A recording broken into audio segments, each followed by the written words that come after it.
So before the invention of computers, actually before about 1990, it was too computationally difficult to do those resampling approaches to a t-test. And so for many, many years, people had to rely on the work of people like William Seeley Gossett to create widely applicable probability distribution functions like the t-distribution and others that we'll learn about, the chi-square distribution, the f distribution in future lectures, to run statistical tests. So how does a t-test work if we want to compare it to this distribution of t-values that William Seeley Gossett produced? So here is how it works. First of all, the t-test requires that we know our sample size. So remember, our sample size is n, and as n increases, our statistical power increases. So we can think of power in terms of what's called degrees of freedom. So what are degrees of freedom? If you've had a statistics class in the past, you've probably come upon this term, but you probably didn't really understand it. And so I'm going to try to describe what degrees of freedom means.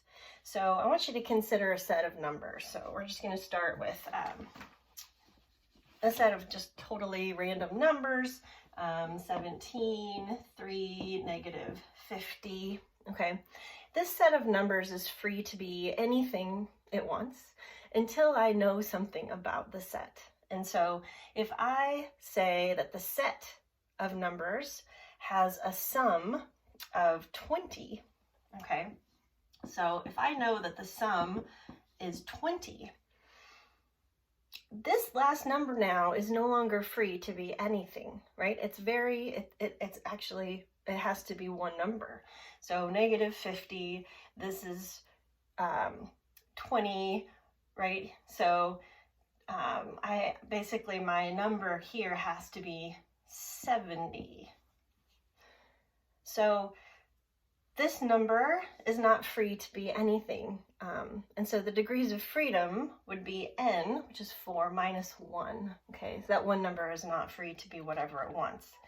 So for a t-test, we have to estimate the sample means, so not the sum in this case, but the sample means. We also need to estimate the sample standard deviations, and so there are two numbers that aren't free. And so our degrees of freedom for a t-test is the degrees of freedom is often shortened to df. So the degrees of freedom for a t-test is equal to the sample size for group 1 plus the sample size for group 2 minus 2. So the numbers, basically, because we know two things about the data set. Okay, so there are many types of t-tests, but I'm going to start you with a really simple t-test. And that simple t-test, we just talk about it as a t-value. We calculate a t-value with degrees of freedom, n1 plus n2 minus 2. And we often put the degrees of freedom in subscripts, in parentheses, following the statistic. Okay, so this t-test, you calculate it. You need to know the y bar of group 1, so the sample mean.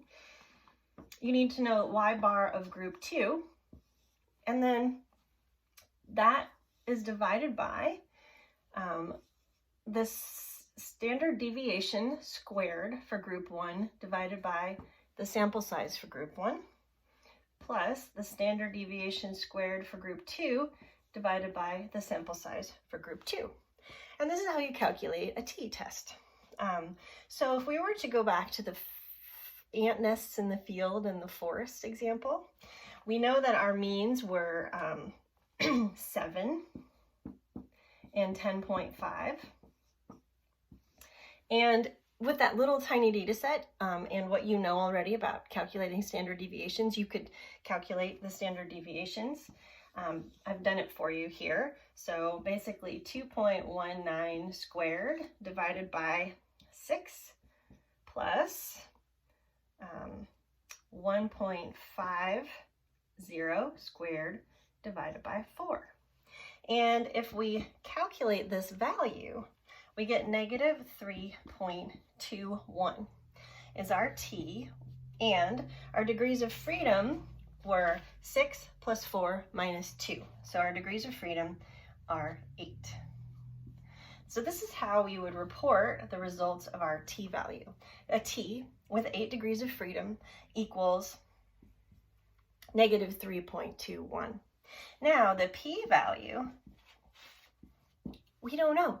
We would have to compare this value of t, our calculated value of t, to a table of t-values. And we'd have to look up the t-value at which, with 8 degrees of freedom, we would be able to reject our null hypothesis. So I'll do that in the slides, in the next set of slides. So hopefully this helps to clear up how we calculate degrees of freedom and what they mean, the specific calculations for the degrees of freedom for a t-test, the equation to calculate the t-value or your t-statistic, and then an example using the ant and field data, giving you a t-value with 8 degrees of freedom equal to negative 3.21, and a p-value that we don't know about yet, but we're going to go to that next. We'll compare this value of t to a table of t-values.